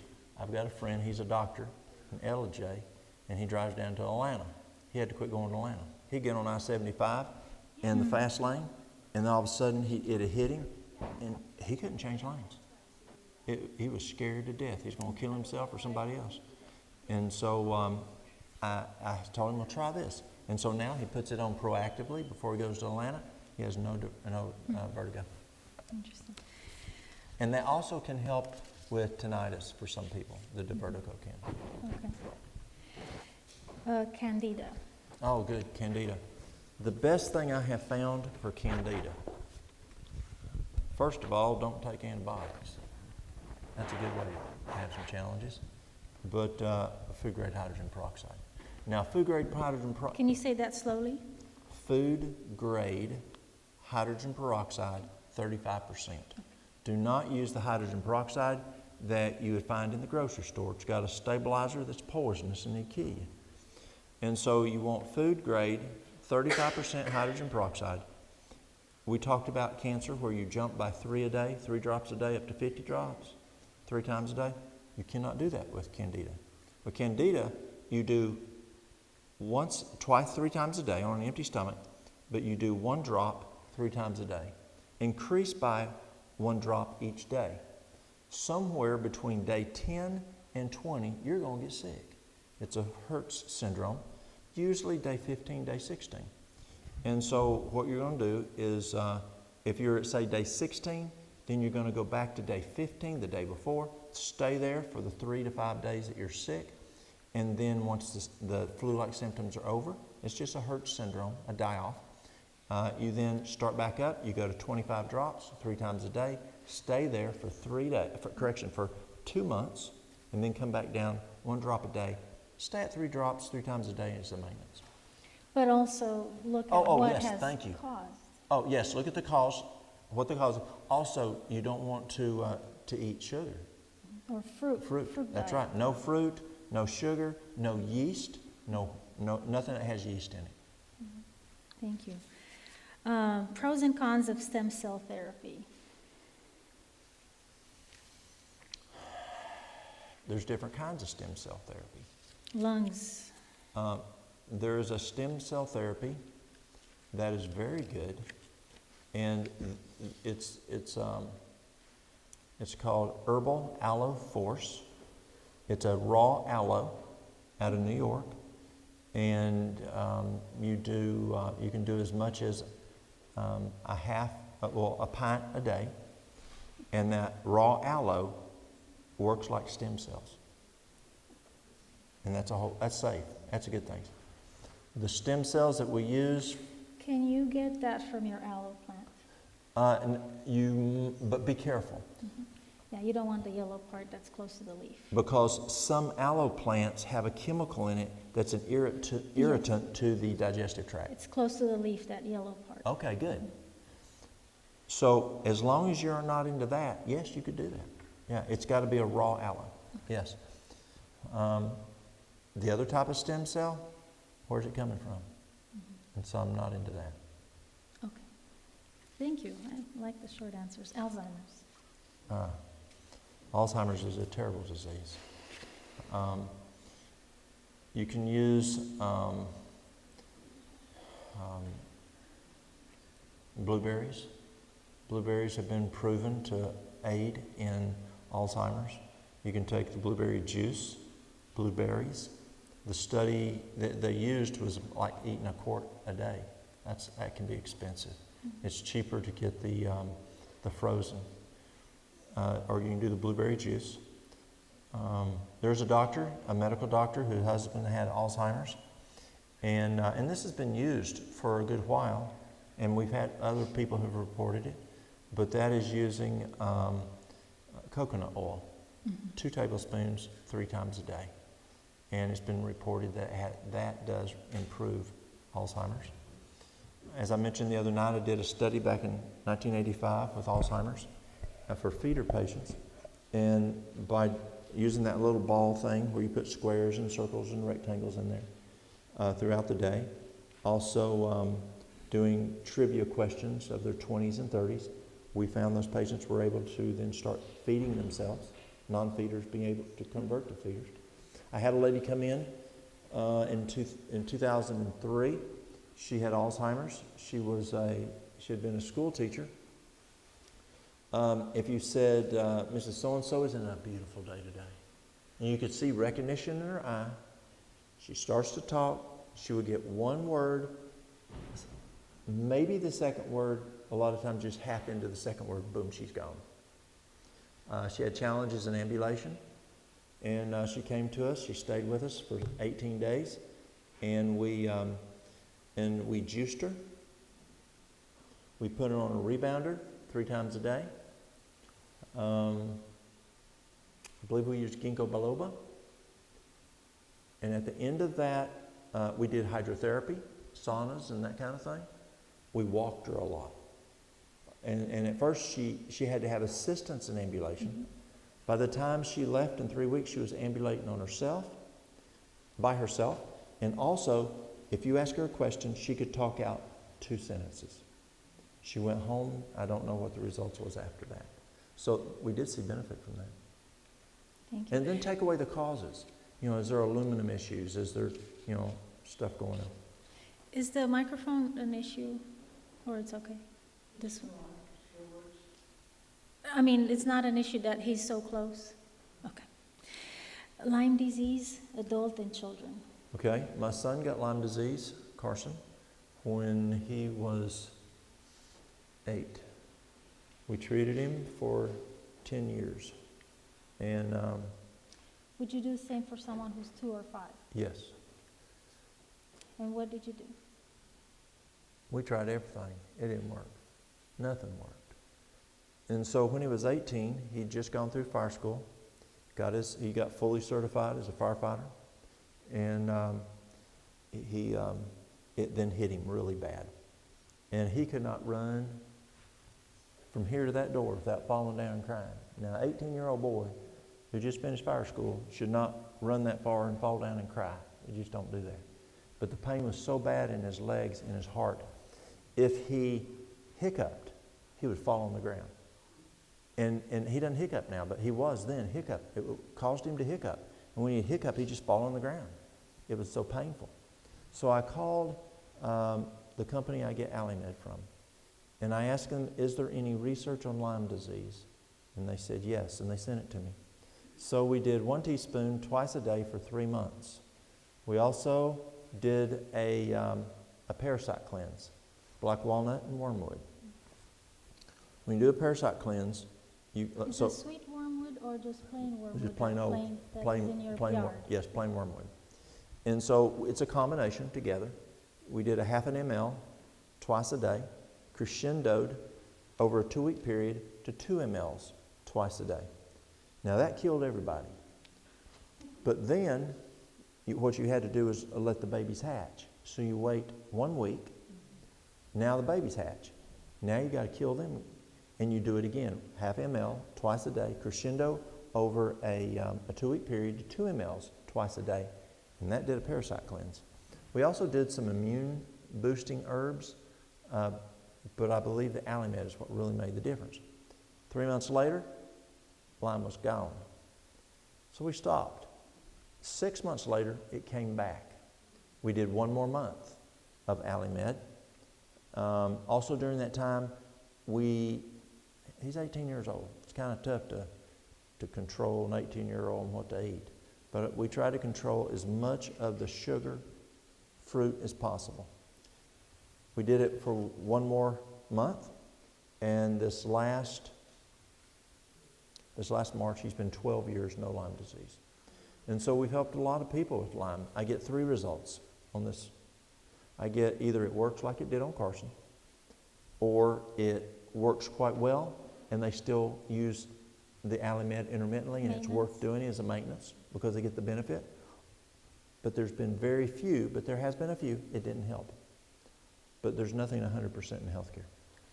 Well, they say that there's a virus associated with it a lot of times. Well, the Alimed's going to kill virus. So that would explain. Yes, Alimed is antiviral, antibacterial, antifungal, antiparasitic, and antimicrobial. Alimed. ALLIMED. And Melissa is going to put your information so that people can contact you. Okay, good. Seed. Okay. Arthritis, bone on bone, and spurs on knees and feet. Spurs. Bone spurs. Let's do bone spurs first. The best thing I have found for bone spurs, and it sounds crazy, but I've been doing it since the 1970s, is you take a good quality calcium and you do 1,000 to 1,200 milligrams of calcium. And anytime you do calcium, you've got to do half that in magnesium because it uses magnesium when you take calcium. So it's 1,500 or 1,200, 600. And then take a teaspoon of trace minerals twice a day. Works very good. It takes about 2 to 3 months. Arthritis. According to Dr. Thrash, the #1 cause of arthritis that she was finding, now obviously it's not the only, is the wheat. She said just 1 cracker can kick on arthritis, just like it can kick on rosacea, eczema, whatever. But it can kick on that arthritis for up to 2 to 2.5 months. So going gluten-free is the best thing I have found to attack arthritis. Other things that you can use for arthritis, MSM. If you do MSM powder, you want to do 1 teaspoon twice a day. For the first week, 2 teaspoons twice a day thereafter. I've had some men who are farmers or construction people, they have to do 2 tablespoons twice a day, bigger bodies. And they work very well. If they don't take it, they can't work. It can take 3 days to 3 months to start working. But there's 2 important things about MSM. You cannot use it with chlorine or with citrus. It nullifies the MSM. At the same time, but you can have citrus at another time. Correct. So let's say that you're not going to put it in lemon juice or orange juice. But let's say you want to have your citrus, your lemon juice in the morning, first thing, and drink it.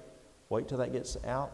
You can do the MSM, and then wait 30 minutes, and then you can enjoy your grapefruit or your orange or whatever for breakfast. You don't want to have chlorine in your water, and MSM works very, very well. There's something called Curamed and Curamin by Terry Naturally, and that's turmeric. It takes 500 capsules of turmeric to equal 1 Curamed. It's very powerful, very potent. Boron. And that would be for the pain, for inflammation. That is to get to the inflammation, yes. Boron has been found to be very useful. 75 to 150 milligrams of boron has been able to help arthritis. Bone on bone. First thing on bone is water. Water, dehydration can affect that. There are some things out there that can help with collagen and things. I haven't found a big bat for that. You know, bone broth is very popular now. Can you address that? Well, bone broth comes from an animal. It has pathogens. And based on Cornell University's and Cambridge University's research, we will live longer, we'll have less disease if we cut out animal products. And also there's blood and all kinds of things that we're not supposed to eat according to the Bible Yes. and such. You mentioned Dr. Agatha Thrash. She was at UC Pines Institute. A lot of times when we have questions, you can find on the ucpines.org, UCHI Pines, ucpines.org website, go down to counseling sheets. Yes. And you can type in any treatment or Excellent disease, and you can be your own doctor. Find out what to do. ucpines.org, counseling sheets. Yeah, UCHEE.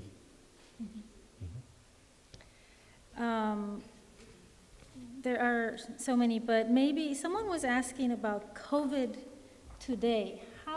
Have you, COVID now has a resurgence, and is there anything different or in addition that we can do that we have not heard up until this year? The key is prevention. Keeping up the immune system. Keeping up the immune system. It doesn't appear to be as acute as it was 3 years ago. 2 years ago and 3 years ago, it was much more serious, or could be more serious when a person got it versus the strain that's out at this time. We never know what's going to hit us, what's going to be done. But the immune system is your key. And use horse sense.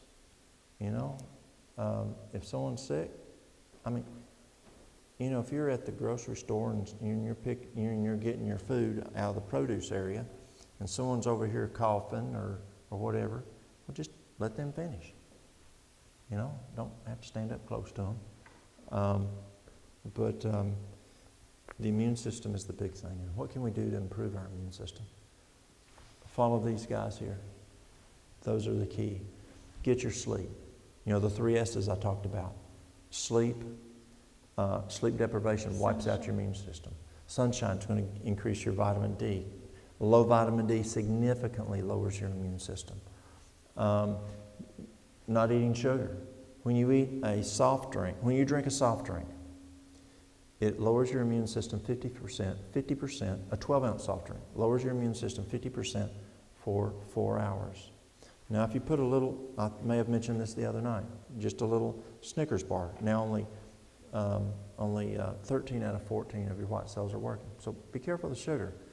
And then, yes, you can do things. If folks are sick around you, you can use NAC. You can use quercetin.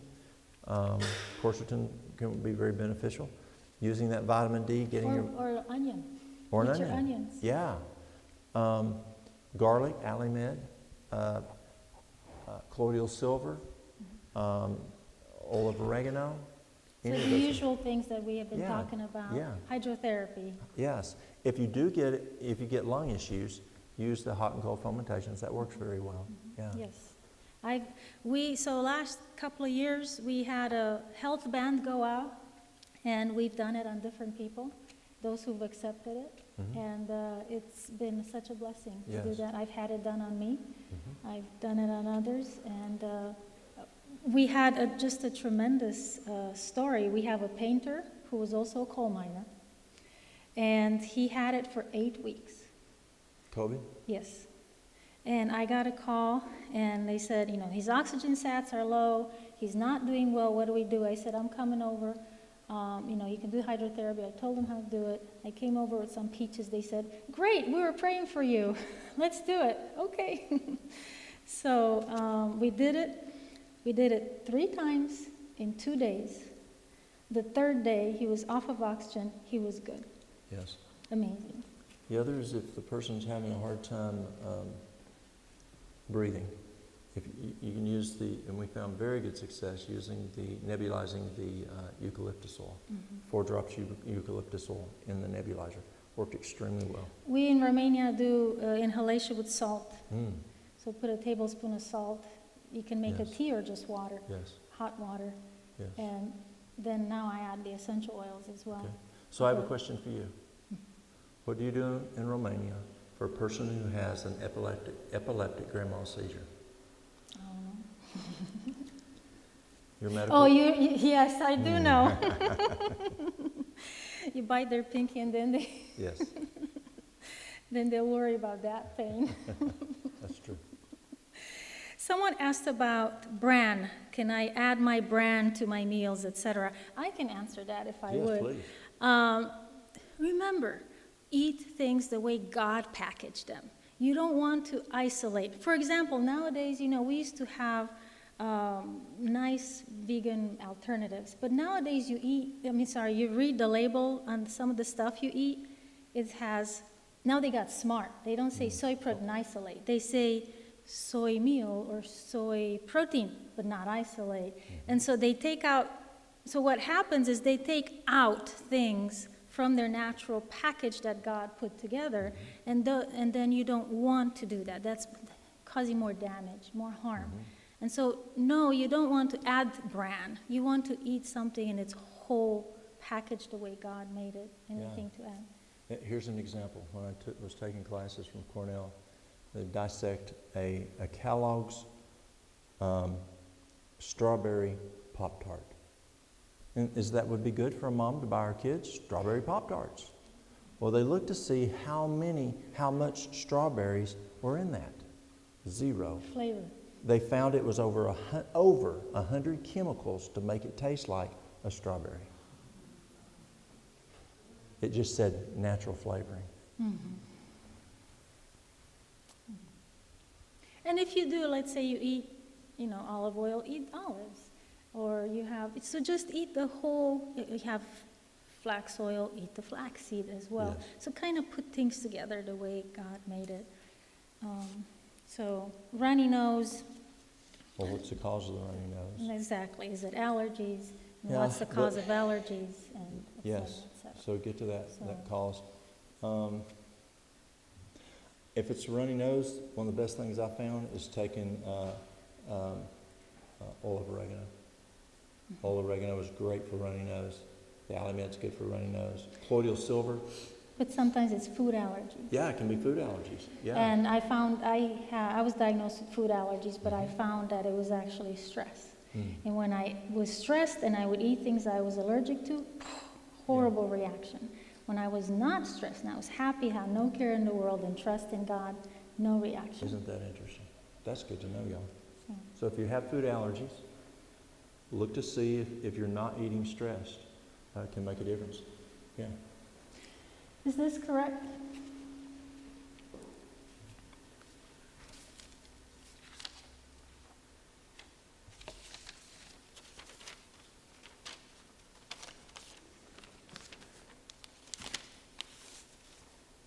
Yes. Starting very shortly, we'll be on 4 platforms. Shorts. We'll be on YouTube. We'll be on.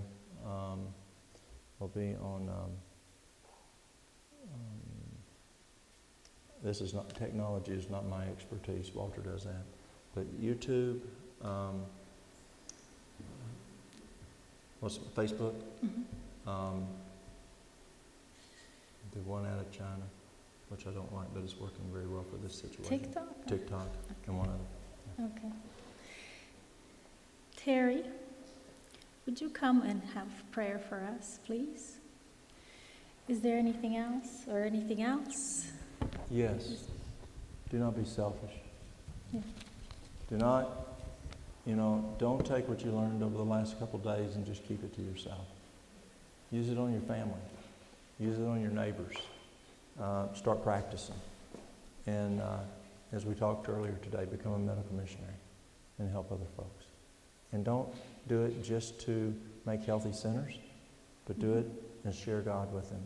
Share Christ with them. And that's why you're doing it. Amen. Let's bow our heads, please. Father, we thank you for this wonderful Sabbath day that we've had. We thank you for the many blessings of messages and learning more of your way for us to care for ourselves, to be a better witness for you. We thank you for Walt coming out here and sharing his knowledge with us. And Lord, we pray that you'll continue to bless his ministry. And as we go away from here this evening, we pray that we will be better able to represent you to everyone we come in contact with, is our prayer in Jesus' name. Amen. Thank you. And we do have his products and DVDs out on the table. You put them out? Okay. You must have got them out.